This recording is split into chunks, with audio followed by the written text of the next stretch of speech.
Assalamualaikum warahmatullahi wabarakatuh. Selamat berjumpa lagi. Selamat malam, ini saya buatnya malam hari ya. Selamat apa saja bagi yang melihat tayangan ini. Kalau suka ya silahkan di subscribe ya. Beberapa pengalaman yang sering saya sharing dengan teman-teman, ini ada yang akan saya sampaikan terkait hal apa saja yang bisa merusak sistem imun tubuh kita. Nah, ini mungkin penting saya sampaikan, bukan mungkin ya, penting saya sampaikan. Ini penting saya sampaikan bahwa ada sekitar 8 hal yang bisa merusak sistem imun tubuh kita. Ini dari kurang tidur hingga pola makan yang tidak benar ya. 1. Ini sering mengkonsumsi antibiotik bebas ya. Antibiotik bebas itu kalau tanpa resep dokter ya, masyarakat biasanya mengira-ira, jadi badan lama-lama jadi resistan kalau suka mengkonsumsi obat-obatan antibiotik ya. Juga dari teman seorang dokter juga menyarankan untuk agar tidak membeli antibiotik tanpa resep. Ini kalau beli obat itu ya harus dengan resep dokter, misalnya untuk antibiotik terutama, biar tahu takarannya. Selain itu, antibiotik ini dikonsumsi selama 3 sampai 5 hari saja, jangan sampai berlebih. Hal tersebut untuk mencegah kuman penyakit kembali masuk ke tubuh waktu minum antibiotik ini ya, memang rata-rata 3 sampai 5 hari. Ini terkait antibiotik, ini juga kalau kebanyakan bisa merusak sistem imun tubuh. Yang berikutnya adalah kurang tidur. Nah, semua orang sebaiknya tidur ini minimal 7 atau 8 jam sehari untuk meningkatkan sistem imun tubuh ya. Tidur ya, misalnya malam hari itu tidur bisa 6 jam ya, nanti siang hari 2 jam istirahat siang itu kalau bisa tidur, sehingga sistem imun orang yang bergadang ini berisiko rusak ketika tidur ini tidak pulas atau tidurnya tidak jangkanya itu cuma pendek ya, tidur sebentar ini memang bisa merusak. Coba pengalaman saja yang tidur mungkin semalam hanya tidur 2 atau 3 jam, kadang-kadang sampai di mata rasanya panas seperti itu, kadang-kadang seperti itu. Nah, ini salah satu tanda-tanda sistem imun tubuh bermasalah, karena dalam 8 jam tubuh akan memperbaiki diri. Ini saya sampaikan, sel yang rusak harus diganti agar tidak mudah terkena penyakit ya. Kalau kita istirahatnya kurang, sistem untuk memperbaiki diri sendiri sel-sel tersebut ini tidak optimal ya. Akhirnya yang sudah rusak memang harus diganti dan ini mengganggu. Yang ketiga adalah kesepian ya.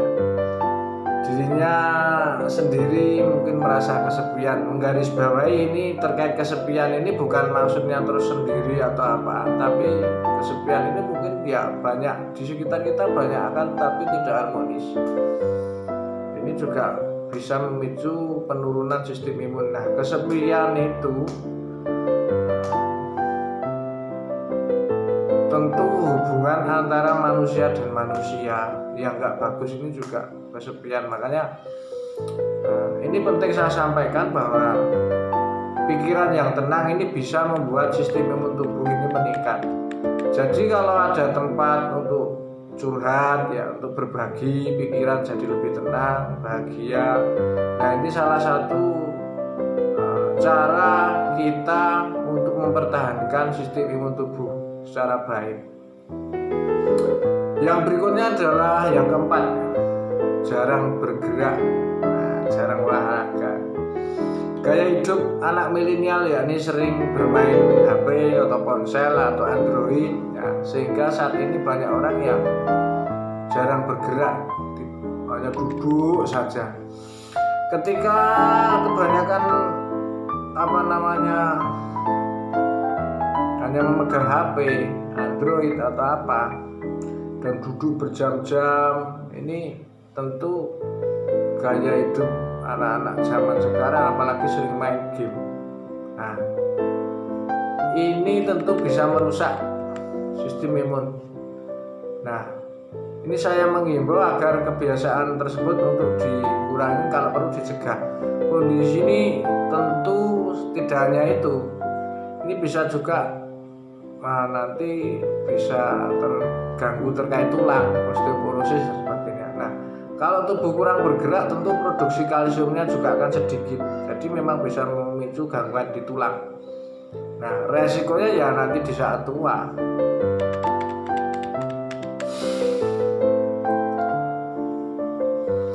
Tentu kita tidak hanya mengkonsumsi makanan-makanan baik untuk tulang, kita harus bisa menabung kalsium mulai dari sekarang ya, dengan banyak berolahraga, banyak bergerak.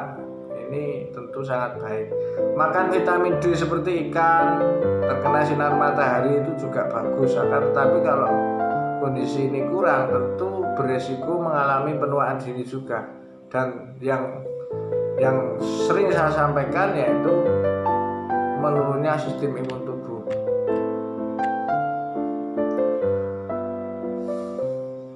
Nah, perempuan beresiko lebih awal, lebih cepat mengalami menopause atau berakhirnya siklus menstruasi.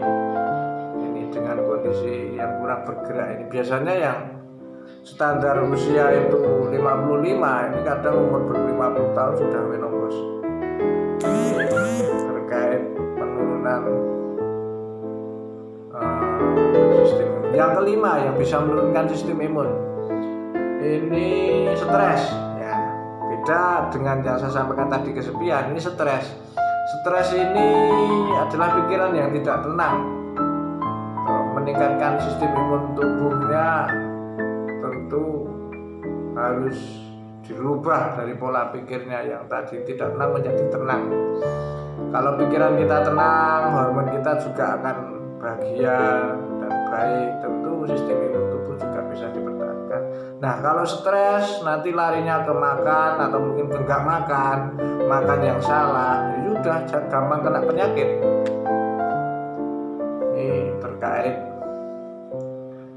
stres, ini bisa menurunkan sistem imun tubuh. Yang keenam adalah hilangnya selera humor. Nah, ya, ini penting, makanya sering humor, bercanda, ini juga bisa meningkatkan sistem imun. Karena seorang dokter pun berujar bahwa orang yang sering bersedih akan mudah terkena penyakit. Nah, makanya kalau memang tidak bisa humor atau tidak bisa selera humor, ya nonton TV, nonton video. Dengan banyak kita sering nonton video-video yang lucu atau tayangan-tayangan di TV, tayangan-tayangan humor yang kita bisa happy ya, bisa tertawa. Ini tentu bisa memunculkan atau hormon bahagia ya, hormon endorfin ya.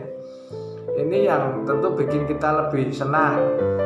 Nah, semua orang yang sedih terus nanti tentu gampang kena penyakit. Jadi bagaimana kita harus menciptakan dalam diri kita sendiri itu untuk bahagia, untuk bisa tertawa, banyak teman. Nah, tentu ini alangkah baiknya memang dengan cara seperti itu bisa meningkatkan sistem imun tubuh. Nah, yang ketujuh adalah pola makan yang tidak benar ya. Makanan cepat saji misalnya, ini kalau banyak dikonsumsi tentu juga mempengaruhi terkait sistem imun tubuh kita. Saat ini tentu makanan cepat saji ini yang tentu banyak pengawetnya seperti mie instan dan ini sebetulnya jangan sering-sering konsumsi itu. Kalau bisa ya kita masak makanan masak di rumah saja, makan olahan rumah sendiri, masakan sendiri. Ini tentu kita tahu kualitas gizi dibanding dengan makanan cepat saji yang bukan berarti saya melarang orang untuk ke warung atau apa, tetapi misalnya kalau terpaksa ya kita makan di warung, kita tahu kondisi nutrisi atau kondisi gizi yang kita butuhkan. Nah, sering mengkonsumsi makanan cepat saji tentu bisa memicu terkena penyakit macam-macam ya. Terkait radikal bebas juga tentu bisa menimbulkan kanker. Ini saya bukan nakut-nakuti tapi ya, karena makanan cepat saji bisa juga menimbulkan penyakit macam-macam, yang paling bahaya itu kanker. Nah, sering saya sampaikan juga bahwa kalau kita paham ilmu kesehatan sangat mudah, cuma begini ya, bahasanya ya, apa yang kita butuhkan, apa yang dibutuhkan tubuh kita makan. Kalau yang sudah tidak dibutuhkan ya sudah tidak usah kita makan. Ini salah satu tip atau cara yang sederhana untuk menjaga kondisi tubuh kita tetap sehat. Ini terkait pola makan yang benar. Dan makan malam bukan solusi baik, karena kalau sudah malam hari, sudah lewat jam 7 malam, ini organ pencernaan kita sudah waktunya berhenti untuk mencerna, sudah waktunya istirahat. Dan sebentar lagi juga istilahnya jam-jam 9, jam 10 sudah tidur. Dan ini waktunya kita untuk meregenerasi sel yang rusak menjadi baik lagi. Yang ke-7, yang merusak sistem imun, yang ke-8, kebiasaan buruk. Nah, kegiatan merokok misalnya, ini juga bisa merusak, terutama bagi penderita-penderita yang memiliki gangguan organ jantung dan paru-paru. Ini bisa juga, asap rokok ini bisa memicu gangguan-gangguan pada penderita-penderita sakit jantung dan gangguan paru-paru. Karena karbon monoksida di dalam asap rokok ini bisa mengganggu terkait imunitas pada organ paru-paru ya. Kita seharusnya di dalam darah ini ada oksigen sebagai bahan bakar. Akan tetapi adanya gangguan dari asap rokok yang tentu bisa memicu gangguan sistem imun juga. Karena kalau yang paling bahaya itu yang malah perokok pasif.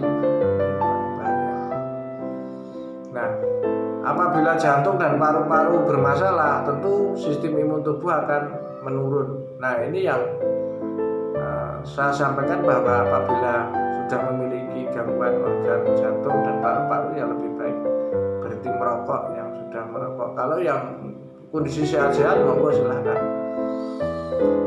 Begitu